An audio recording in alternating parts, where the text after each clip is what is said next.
Hello everyone, welcome on Glax academy. आप लोगों के इस एकेडमी में स्वागत है। आशा करती हूँ आप लोग स्वस्थ होंगे, मस्त होंगे, खुश होंगे, खुशियाँ बांटते होंगे। चलिए आज की इस क्लास में देखते हैं क्या क्या प्रश्न हैं और आप लोग कितना सॉल्व कर पाते हैं, ये देखते हैं। और जैसे कि मैं वादे के मुताबिक आई हूँ प्रश्न के साथ कंटेंट भी। चलिए देखते हैं क्या हमारा पहला प्रश्न। हाँ, तो हमारा पहला प्रश्न आ चुका है। क्या है? कर्नाट कबीलों के जीवन यथार्थ के विविध पक्षों पर आधारित उपन्यास है। क्या है? कर्नाट कबीला। क्या है? कर्नाट कबीला के जीवन यथार्थ पे कौन से इसमें उपन्यास है? कोई अजनबी नहीं, नरक कुंड में वास, कब तक पुकारूं, किस्सा गुलाम। कौन सा बताइए? तो यहाँ क्या होगा? कब तक पुकारूं। क्या होगा? कब तक पुकारूं। ये कन्नड़ कबीलों पर आधारित है ये। अच्छा, इस पे मैं डिटेल में थोड़ा सा बता देती हूँ। कब तक पुकारूं जो है, इसका समय क्या आप लोग जानते हैं? 1957। इसका समय क्या है? 1957। और किसकी रचना है ये? रांगे राघव। रांगे राघव किसकी रचना है ये? रांगे राघव की। ठीक है, अब इस बात की जाए इनके विषय वस्तु पे। ठीक है, कब तक पुकारो की विषय वस्तु देख लेते हैं। इसमें जो पात्र है यानी कैरेक्टर जो है, जयराम। जयराम है। ठीक है, जयराम जो पेशा से क्या है? पेशा से कर्नाट कबीलों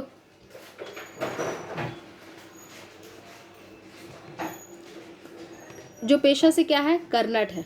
ठीक है, और वो ये क्या है? ये कब तक पुकारूं क्या है? कर्नाट कबीला एक है। ठीक है, एक कबीला है कर्नाट, जहाँ सारे लोग कर्नाट ही हैं, मतलब कर्नाट से जुड़े हुए हैं। वो एक पेशा है, जाति भी है, और उसी के जीवन पर आधारित ये उपन्यास लिखा गया है। कौन लिखे हैं? रांगे राघव। कब का है ये?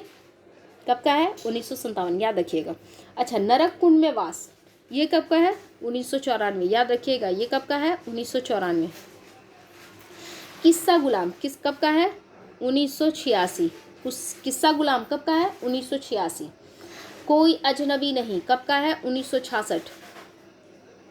ठीक है, कोई अजनबी नहीं ये किसके हैं? शैलेश मटियानी। शैलेश मटियानी। ठीक है, किस्सा गुलाम किसका है? रमेश चंद्र शाह।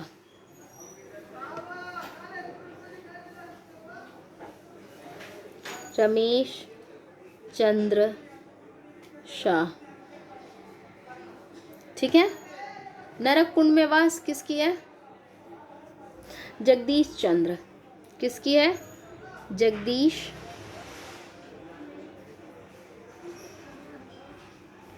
चंद्र। भर गया ना? जगदीश चंद्र की है ये। क्लियर, समझ में आ गया? कोई अजनबी 1966, शैलेश मटियानी का। कब तक पुकार 1957, रांगे राघव। नरक कुंड में वास 1994, जगदीश चंद्र का। किस्सा गुलाम 1986, रमेश चंद्र शाह का। क्या मैं डबल बोली? उम्मीद करती हूँ डबल नहीं बोली होंगी, वैसे भी लिखा हुआ है, आप लोग देख लेंगे। ठीक है, चलिए आगे बढ़ते हैं। नेक्स्ट प्रश्न है, पांडे बेचन शर्मा उग्र द्वारा रचित उपन्यास नहीं है। चंद हसीनों के खतूत, दिल्ली का कलंक, बुधवा की बेटी, दिल्ली का दलाल। कौन सा इसमें है? बोलिए। तो इसमें दिल्ली का कलंक नहीं है। क्या है? दिल्ली का कलंक नहीं है। ये किसकी रचना है? ऋषभ चरण जैन की रचना है। किसकी है? ऋषभ चरण जैन। अच्छा, ऋषभ चरण जैन के बारे में जब बात की जाए, इनसे एक और प्रश्न बनता है कि ये एक क्या है? प्रकृतिवादी उपन्यासकार हैं। ये ऋषभ चरण जैन कौन है? प्रकृतिवादी उपन्यास है, प्रकृतिवादी उपन्यासकार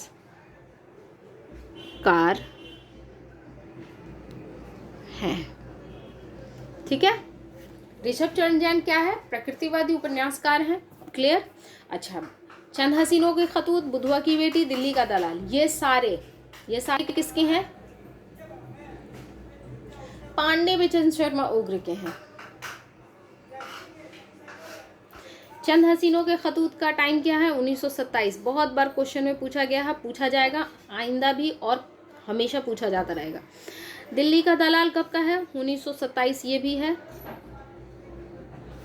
बुधवा की बेटी कब का है? 1928, ठीक है, 1 साल बाद, याद रखेंगे। अच्छा, इनकी और है शराबी, पांडे बिचन शर्मा उग्र की शराबी, सरकार तुम्हारी आंखों में,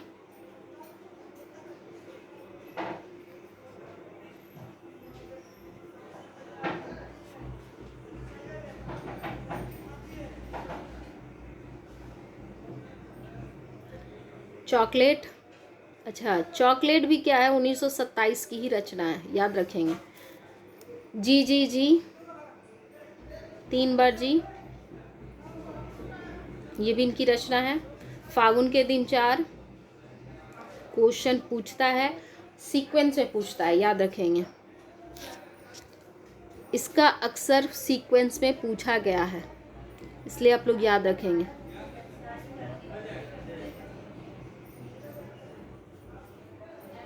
अच्छा, मैं इन सब का टाइम बता देती हूँ। शराबी कब का है? बता सकते हैं? 1930। सरकार तुम्हारी आंखों में, ये जो है, ये कब का है? 1937। ठीक है, चॉकलेट आपको बताए हैं 1927। जी जी जी कब का है? 1937, ये भी है। फागुन के दिन 4, 1960। अच्छा, जुहू भी है, वो उतना पूछा नहीं जाता, 63 का है। ठीक है, समझ में आ गया? चलिए आगे बढ़ते हैं। हमारा नेक्स्ट प्रश्न है, इंतजार कर रहा है क्या हमारा नेक्स्ट प्रश्न? डॉक्टर गोपाल राय के अनुसार हिंदी में नावल के अर्थ में उपन्यास पद का प्रथम प्रयोग किसने किया? उपन्यास पद का प्रथम प्रयोग किसने किया था डॉक्टर गोपाल राय के अनुसार? तो यहाँ किसने किया था? भारतेंदु हरिश्चंद्र ने किया था। किसने किया था? भारतेंदु हरिश्चंद्र ने किया था। ठीक है,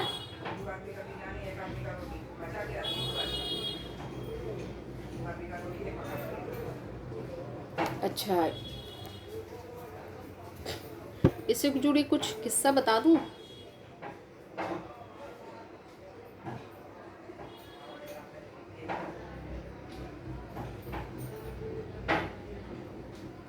चलिए, बात हो रही है नॉवेल और उपन्यास की, तो मैं बता ही देती हूँ। 1875 में, याद रखिएगा, 1800 कब का है? 1875 में भारतेंदु हरिश्चंद्र ने, किसने? भारतेंदु जी ने एक उपन्यास लिखा था। उस उपन्यास का नाम क्या था? मालती। क्या था? लेकिन मजे की बात क्या है, ये अपूर्ण है। ठीक है, मजे की बात क्या है, ये उपन्यास अपूर्ण है। मालती, ये मालती उपन्यास है और ये अपूर्ण है। कब लिखी गई थी? 1975 में, और अपूर्ण है, और इसी के लिए उन्होंने ये वर्ड का इस्तेमाल किया था। क्लियर? क्लियर? Yes, clear. चलिए नेक्स्ट प्रश्न बढ़ते हैं। हमारा नेक्स्ट प्रश्न क्या कहता है? भीष्म सानी द्वारा रचित कहानी संग्रह नहीं है। भाग्यरेखा, वांगचू, काट का सपना, निशाचर। बताइए कौन सा नहीं है? ऑफ कोर्स आप लोगों को पता ही होगा, मैंने बहुत बार करवा चुके हैं। काट का सपना। कौन सा नहीं है? काट का सपना। अच्छा, तो जब भीष्म साहनी का नहीं है ये, तो किसका है काट का सपना? किसी ना किसी का तो होगा ही। तो ये है मुक्तिबोध का। किसका है? मुक्तिबोध। काट का सपना किसका है? मुक्ति बोध। इसका समय जानते हैं क्या है? 1967। ठीक है। अच्छा, इनकी एक, अगर मुक्ति बोध की बात हो रही है तो इनका एक और चर्चित उपन्यास है, उस उपन्यास का नाम आप लोगों को जाना बहुत ज़रूरी है। सतह से उठता आदमी। सतह से उठता आदमी, बहुत इनकी चर्चित तो बहुत ही इम्पोर्टेंट इनकी ये रचना है। अच्छा, ये कब का है? 1971 का है। ठीक है, मुक्ति बोध का है ये। काट का सपना और सतह से उठता आदमी मुक्ति बोध का है। काट का सपना 67 का और ये 71 का। भाग्य रेखा वांगचू निशाचर ये भीष्म साहनी का है।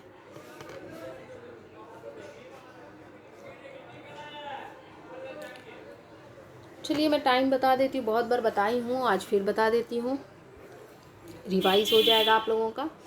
निशाचर का बात की जाए तो 1983 है। ठीक है। वांगचू 1978, भाग्य रेखा 1953, डायन अच्छा, डायन भी इन्हीं की रचना है। डायन कब की है? 1998, याद रखेंगे। ठीक है। शोभा यात्रा, पटरियाँ, भटकती राख ये इनकी रचना बहुत इंपॉर्टेंट है। भटकती राख आप लोग याद रखेंगे। भटकती राख बोलते बोलते याद आ गया। ये कब की है? 1966 की है। डायन, भाग्य रेखा, वांगचू, निशाचर, भटकती राख ये सारे इंपॉर्टेंट हैं, आप लोग इसे याद रख लेंगे, याद कर लेंगे प्लीज़। ठीक है। उपन्यास बार बार कह रही हूँ, सॉरी अगर बोल रही हूँ तो कहानी है ये, एक्चुअली कहानी संग्रह है। ठीक है। चलिए नेक्स्ट बढ़ते हैं। हमारा नेक्स्ट प्रश्न क्या है? अरुण और मधुलिका किस कहानी के पात्र हैं? क्या है? अरुण और मधुलिका किस कहानी के पात्र हैं? उम्मीद करती हूँ कि आप लोग इसे पढ़े ही होंगे, 3-4 में भी पढ़े होंगे, 11-12 में भी पढ़े ही होंगे, है ना? किसका है? फटाफट बताइए। पुरस्कार का। ये तो समझ में आ गया, पुरस्कार पात्र है से है, पुरस्कार कहानी से ये लोग पात्र हैं, अरुण और मधुलिका। लेकिन ये पुरस्कार किसकी रचना है? सवाल अब ये है, किसकी रचना है?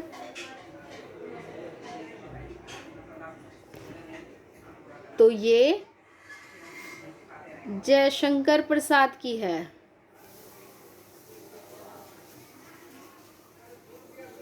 किसकी है?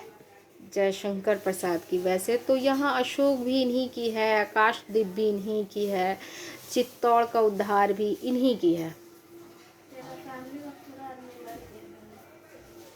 ठीक है।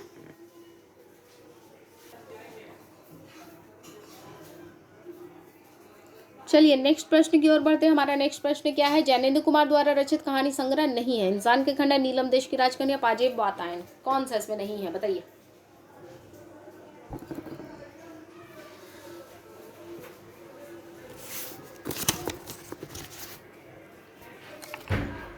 तो इसमें इंसान के खंडहर नहीं है।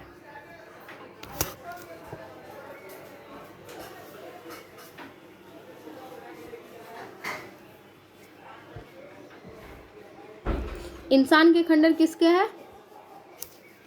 मोहन राकेश का। मोहन राकेश। अच्छा, ये समय बताइए। 1950।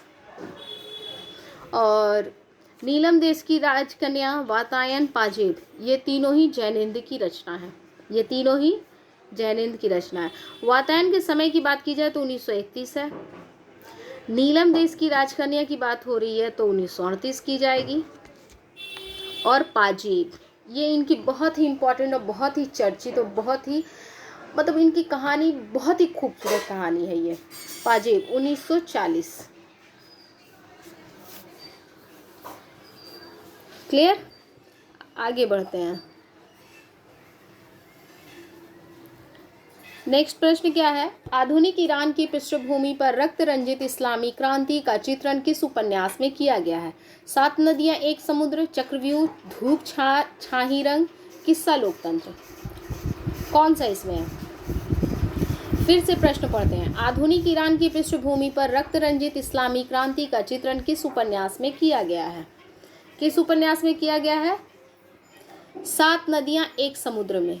आधुनिक ईरान की पृष्ठभूमि पर रक्त रंजित इस्लामी क्रांति का चित्रण इसी उपन्यास में हुआ है। अच्छा, ये बात अगर इसकी हो रही है 7 नदियां एक समुद्र की, तो ये किसकी है रचना? तो ये रचना है नासिरा शर्मा का। किसका है? जो खुद भी एक चर्चित उपन्यासकार हैं। 7 नदियां एक समुद्र है, इसका समय बताइए। 1984 है। ठीक है, आप लोगों को इसका विषय भी मिल गया, विषय वस्तु, इसका समय भी मिल गया और उपन्यासकार भी। ठीक है, अब चक्रव्यूह की बात हो रही है। चक्रव्यूह 1988। चक्रव्यूह 1988 किसकी है? श्रवण कुमार गोस्वामी। वैसे तो इसको पूछा नहीं जाएगा, सिर्फ टाइम पूछा जा सकता है। श्रवण कुमार गोस्वामी। किस्सा लोकतंत्र 1983 विभूति नारायण राय की है। धूप छाही रंग ये किसका है? 1970। किसका है ये रचना? गिरीश अस्थाना का। हाँ, ये पूछा जा सकता है। गिरीश अस्थाना। ठीक है,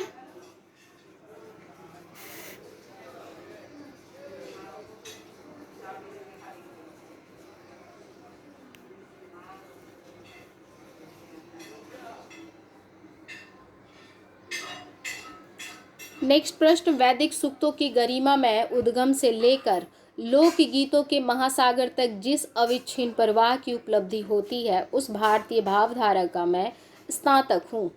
उपर्युक्त विचार विद्यानिवास मिश्र ने अपने किस निबंध संग्रह की भूमिका में लिखते हैं?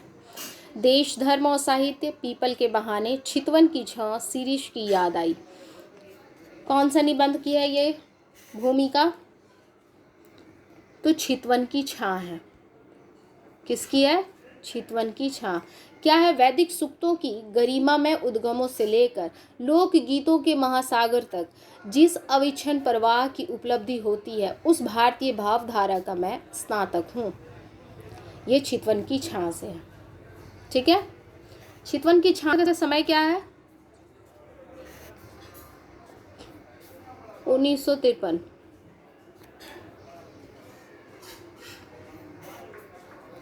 ठीक है, आगे बढ़ते हैं।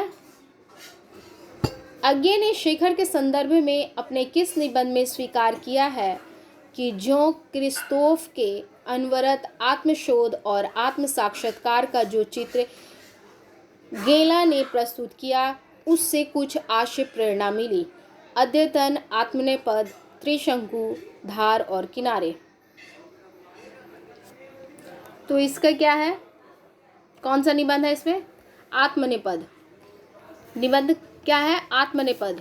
और किसकी है? ये तो आप लोगों को पता हो गया, अज्ञे का है। कब की है? 1960।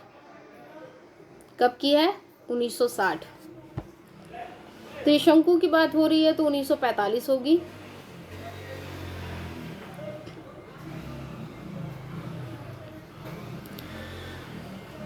ये पूछा है। और धार किनारे पूछा तो नहीं गया है और ना ही उम्मीद है, लेकिन फिर भी आप लोग जान लीजिए 1982 है।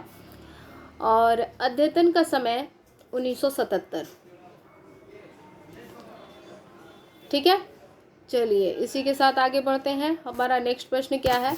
आज इस पराजय की बेला में सिद्ध हुआ, झूठी थी सारी अनिवार्यता भविष्य की, केवल कर्म सत्य है। मानव जो करता है इसी समय उसी में निहित है भविष्य, युग युग तक का। क्या है? फिर से पंक्ति पढ़ते हैं। आज इस पराजय की बेला में, जो बहुत ही शाश्वत पंक्ति है, बहुत ही शाश्वत पंक्ति है। आज इस पराजय की बेला में सिद्ध हुआ, झूठी थी सारी अनिवार्यता भविष्य की, केवल कर्म सत्य है। मानव जो करता है इसी समय उसी में निहित है भविष्य, युग युग तक का। अंधा युग नाटक उक्त संवाद किस अंक से उद्धृत है? कौरव नगरी, गांधारी शाप, प्रभु की मृत्यु, पशु का उदय, किससे है?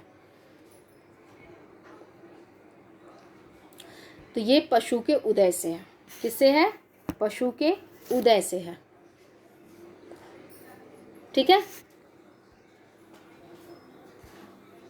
आगे बढ़ते हैं। समझदारी आने पर यौवन चला जाता है, जब तक माला गूंथी जाती है फूल कुम्हला जाते हैं। जयशंकर प्रसाद कृत चंद्रगुप्त नाटक का उक्त संवाद किस पात्र द्वारा बोला गया है? बहुत ही चर्चित है, बहुत बार करवा चुकी हूँ। ये पंक्ति चाणक्य जी ने कहे थे। किसने कहा था? चाणक्य जी द्वारा जयशंकर प्रसाद ने अपने इस नाटक में कहलवाया था। ठीक है, चलिए इसी के साथ आप लोगों का क्लास यहीं ख़त्म होता है। फिर मिलते हैं अगले क्लास में अच्छे अच्छे प्रश्नों के साथ। फिर कंटेंट आप लोगों को दूंगी। तब तक आप लोग खुश रहें, खुशियाँ बांटते रहें, स्वस्थ रहें, मस्त रहें। और मेरे चैनल को प्लीज़ सब्सक्राइब करें, लाइक करें और अच्छे अच्छे कमेंट्स करें। Bye bye.